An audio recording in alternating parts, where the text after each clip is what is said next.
Welcome in, everybody, to another episode of 410 Sports Talk. I'm Glenn Martin. I'm here with my co-host, James Haskell. In this episode, we're going to discuss some position battles, upcoming position battles. In this one, we're going to specifically talk about the wide receiver battle that we see coming up whenever football does resume.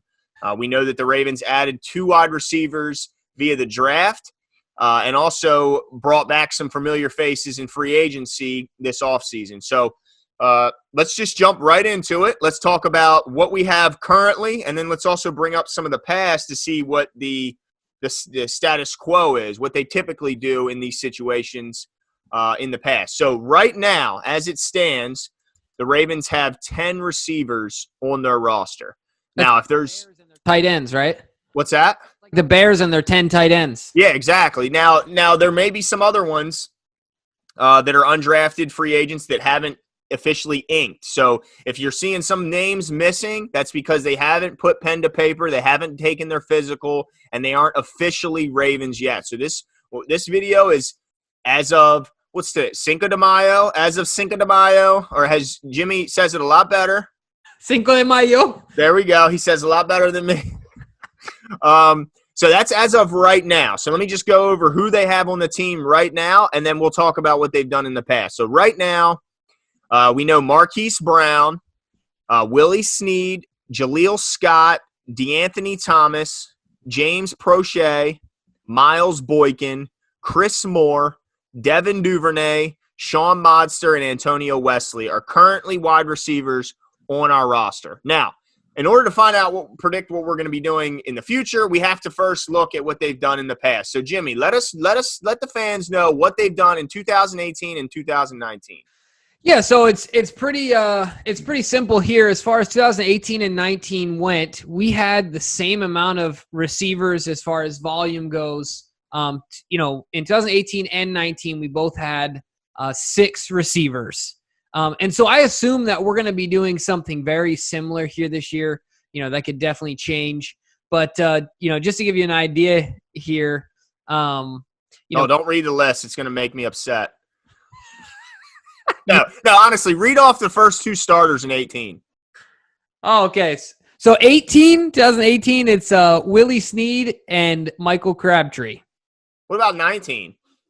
Oh, 19. Now you're really getting into it. Now, this is starters of, so we don't know how good Antonio Brown – I'm sorry.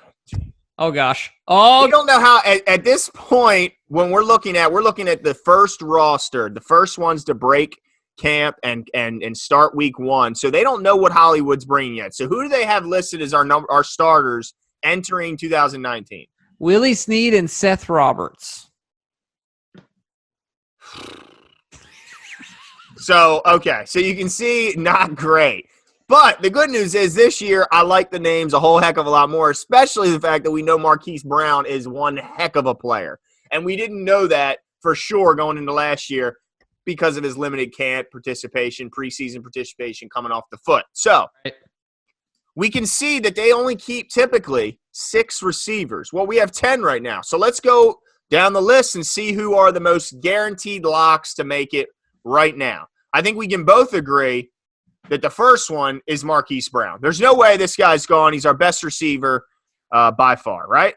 Yeah, absolutely. I mean, the kid is far and above our best receiver. Absolutely. So who do you have as the other starter in the clubhouse right now if you had to bet? Yeah, I'm going with Willie Snead. Okay. All right, we just signed him. We just brought him back, put a couple dollars in his pocket, right? Yeah, get a little bit more guaranteed money. Yep. Yeah, so there's no way he's not making the team. He brings a lot of value, and I agree. I think he definitely makes team. So we got 2. All right, so the next one I'm going to go to is just look at last year's second-round pick, was it, I believe? Miles Boykin, right? Third round. Third round, okay. Miles Boykin's making the team, right? Yep. No doubt. And I think a lot of people have high hopes for him because I was one of the people that was so excited for him. When I went to training camp and when I watched him the preseason, I thought I had high hopes for this guy. I thought big things were on the horizon for him.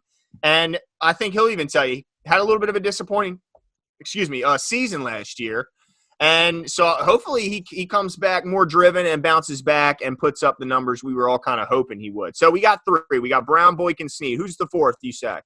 Yeah, I think the fourth has got to be Duvernay at this point, right? He's another third-round pick. We've invested some significant draft equity in him. He's got to be a lock to make the roster. So for me, our number 4 is automatic.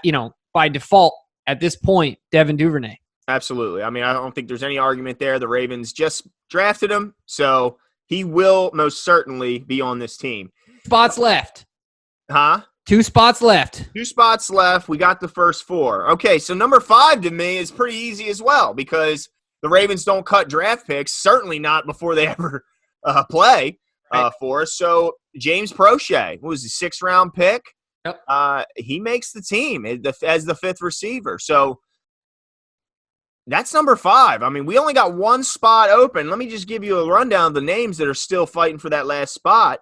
We got D'Anthony Thomas, who we brought in halfway or so through the season to help out in the return game, but also give us some support from a speed perspective on the outside, which outside of Hollywood, we didn't have a ton of it. So D'Anthony Thomas, Jaleel Scott, another big receiver who never quite blossomed into what we were hoping. Then we got Chris Moore, who they just re-signed. Now, I don't have the contract details in front of me, but I don't remember it being a very lucrative contract. Yeah. So there's no terms. It's because it's not really worth talking about. Yeah, I'm sure he's not. It's not a type of contract where they can't get out of it. I mean, I don't know. I guess if you wouldn't mind, do you think you might be able to try and find the details on that, Jimmy? While I run down. Okay. All right. So the next guy on the list is Antoine Wesley, a guy that I remember from camp as a guy who never really dropped the ball. Now, the problem with Wesley in college and now in the pros is that he struggles to get separation. He doesn't have that speed to get away from these NFL DBs, but he's a big body and he's got sure hands, so we'll see how he developed after a year on the practice. I believe he spent the year on the practice squad. So maybe he got a whole heck of a lot better. We haven't seen a ton of them. And then the last guy on the list is a guy that I think gets a lot of fan favorite, Shaun Monster, a guy I remember getting a lot of cheers in training camp when he would make catches. And, he's certainly a fan favorite, but not necessarily a favorite to make the team. So do you have those details, Bunny? So Chris Moore will earn a base salary of $1.5 million, a signing bonus of $137,500, carries a cap hit of $910,000, but the big number here is the dead cap value is $275,000 because that's his only guaranteed money. That's nothing. Yeah, that's signing. Yeah, that's like nothing in the NFL to have that kind of dead money. So I don't think there's any way that Chris Moore can find himself feeling comfortable right now. Right now. So all right, so we got 1 position left. You got Thomas, Scott, Moore, Wesley, Monster. Who's the guy you want to see fill that last spot and why? Man, this is a tough one for me. So it depends on a couple things. And before I give my answer, I just want to say we're not even thinking about potential free agents that we could still bring in later on down the road, some vets that are still or some surprising cuts that happen, as training camp gets closer and things like that. Or if there's an injury on our end, we could go trade for a guy. But we're talking right now if everything stays the same. Yeah, I'm going D'Anthony Thomas, I think, as our 6th guy. Well, you know what? I'm taking that back. Chris Moore. I apologize. You going Chris Moore? Why? I think that he's in our history, he's made more special teams plays than D'Anthony Thomas. Mm-hmm. I think it just comes down to that. Well, I know that him and Harbs have had their issues. They had their little shouting match last year and things like that. Harbs, of any coach, people always talk about every year he values special teams probably more than anybody. That's where he cut his teeth as a coach. And Chris Moore has made some splash plays as a gunner. Mm-hmm. On the special team side of the ball. So for that reason, I'm going with Chris Moore. Okay, I'm not mad about that. I mean, I think that makes a lot of sense. I'm going to make an argument in the opposite direction. I'm going to make an argument that, and this is tough because Jimmy, I've been a Jaleel Scott guy for a while. Always rooted for the guy, but I think this might be the end of the road for my boy Jaleel. Honestly. And it's sad because I really like Jaleel, but I just don't think he ends up getting enough separation and doesn't win enough of the 50-50 balls to kind of counter that. But I think D'Anthony Thomas has a good shot at making the team. And let me tell you why. They're hoping, and I think a lot of people, including Chris Moore, are hoping that James Pro Shea can make an impact as a punt returner, because Chris Moore gives you value as a kick returner, but I don't think he gives you much as a punt returner, which is why we brought in DeAnthony Thomas. But the other reason we brought in DeAnthony Thomas is we needed some speed on the offense. And Marquis Brown was limited every week in practice and was really one hit away from being knocked out. And if Marquis Brown goes out, we have zero speed on the outside. Now, they went out and they addressed that in some ways by getting Duvernay, 4.39 speed. But if Marquis Brown, my goodness, how many times am I going to do that, dude? Get into existence, man. My goodness, that's ridiculous. But if Marquis Brown were to get hurt, say in week 2 for an extended period of time, now you're down to just Duvernay as your speed guy on the outside. I don't know if they want to do that. So at that point, they'd have to bring DeAnthony Thomas back and hope he wasn't picked up by another team. And that's very possible. I think we've seen the Ravens use that 54th roster spot in the past for guys, especially guys that help out in special teams. So I don't know if DeAnthony Thomas would necessarily be snatched up by other teams unless he makes a bunch of impact plays in preseason. So they could use him as that guy. But I'll just say this. If Pro Shea shows he can't stand in there and catch punts, they're going to need somebody who can do that. And that somebody's going to be DeAnthony Thomas. And I think Chris Moore ends up being the odd guy out. And really, if James Pro Shea can do what Chris Moore can do on special teams from being a gunner and all that stuff, I just don't know what else Chris Moore brings, because I don't think he brings any more to the wide receiver room than any of these other guys. I just think his value on special teams is what sets him apart. But if they can find that value in James Pro Shea, they don't need to give that. They don't need to find it in Chris Moore. And then DeAnthony Thomas, he fills 2 roles to me. He fills the punt returner and he fills the emergency speed guy that we need. So I would have to go with DeAnthony Thomas right now as my leader in the clubhouse. All right, so we putting any bets on these things? Or no?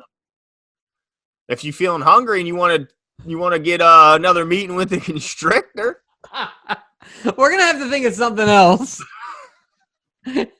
Why? Because it's brutal. But definitely have to think of something.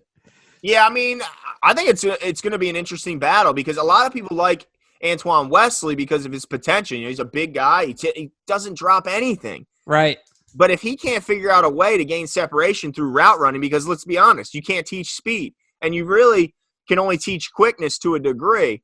So if he hasn't gained some sort of ability to gain separation, I don't know how he makes the team, even with those fantastic hands and good size. And same with Jaleel Scott. I mean, the exact same thing goes to Jaleel Scott. So to me, I think it's down to Thomas and Moore and kind of pick your, what you like more as far as versatility. Yeah.